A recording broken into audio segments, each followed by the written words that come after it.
Hi everyone and welcome to Triple M Adventures with Bill. This is a review of the RadioMaster TX12 radio, kindly supplied by RadioMaster. The TX12 doesn't come with a storage case, which is not surprising really because it is a budget radio, but you do get a USB-C cable and a little bung there.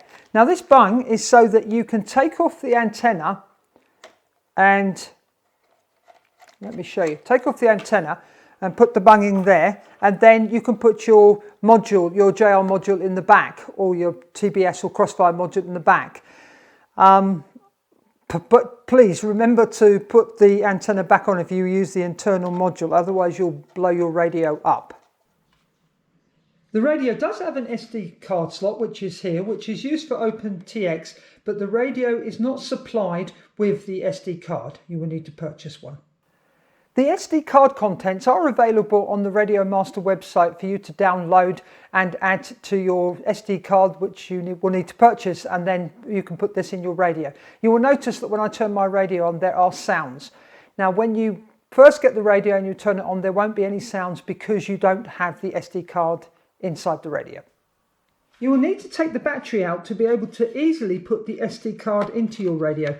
As you can see here, there is a slot there, and I found it was easier to take the battery box out to put the SD card into the radio. The TX12 supports up to 16 channels with the appropriate receiver. The folding handle is a nice touch to give the radio a low profile. The radio includes 4 3-position switches, 2 momentary push buttons and 2 sliders for model control. The sliders do center easily. For setting up models and controlling the TX12, there are 6 menu buttons and 1 scroll wheel. The scroll wheel is very sensitive. I did go past the option I wanted to select a couple of times, but I did quickly get used to it. If you're a glider pilot, you may require more switches than the TX12 can offer. On the top of the radio, there is a DSC port, which is used for a flight simulator and to set up the training function if you want to teach someone to fly. And there is also the USB port. The USB-C port is used to update the radio's firmware and back up your radio settings to OpenTX Companion on your computer. There is also a JR bay on the back of the TX12 where you could put your TBS Crossfire, TBS Tracer or your R9 unit. RadioMaster supplied me with a Mode 1 radio, as you can see here, so there won't be any video from me doing the conversion. And I did check with them and they will be supplying the radio in Mode 1 and Mode 2. The RadioMaster TX12 comes with potentiometer gimbals. Now I know these don't last as long as Hall Effect gimbals because I think the potentiometer ones have a physical contact which could wear out. But I must say I don't notice the difference between the gimbals other than the stick tension and the fact that the stick length which you can adjust. One thing I came across was the throttle gimbal is rubbing against the plastic when the stick is in the bottom position. This would worry me if this would affect calibration of the gimbal. The TX12 supplied to me for review is a pre-production model, so I did contact RadioMaster and explained this to them, and they did say they'd noticed this, and in the mass-produced radios this problem has been sorted out. I did adjust my throttle tension, which meant taking off the back of the radio by undoing these 6 screws here, here, here and here and pulling off these covers here. Now all I did is put a small screwdriver into here and then just gently prise that off and gently prise it off there, and then you can get the back off to make the adjustments. The TX12 is a very light radio compared to a full-size radio, and the plastic is of good quality. The switch positions are okay, but I'm used to flying a full-size radio, but it didn't take me long to get used to them. But if you're a new RC pilot, that wouldn't be a problem. The screen is great, and even in the bright South African sunshine, it's easy to read. The buttons are very positive, and the trims tabs have a very good feel to them. Positive click. Now let's take a quick look at the menus. Let me bring this closer, and if we pick the model button, and then I can do page over, you'll see the different screens. But at a later date I'll be doing tutorial videos for this radio to help you set this up, but I just wanted to show you the screens.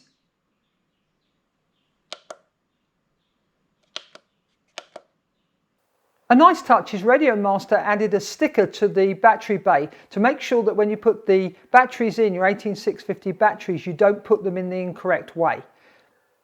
You will need two 18650 batteries which will fit into your battery pack here, and we need to put those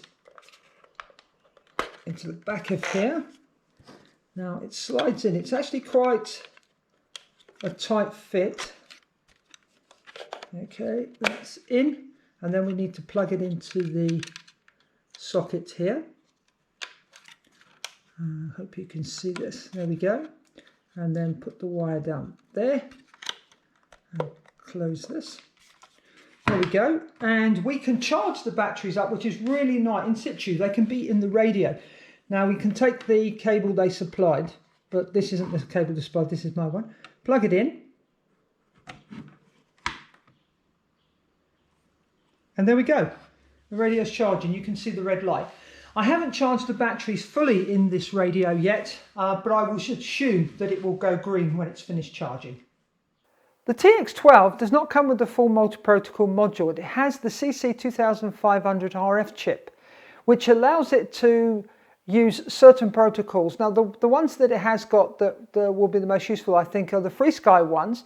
So I've managed to bind a V8 to it, and it's got D8 and D16, and I think it does the Futaba protocol as well. The TX12 is currently not supported by OpenTX, but will be in version 2.3.11, which hopefully will be coming up shortly. So then you'll be able to use Companion to back up your models and your settings of your radio.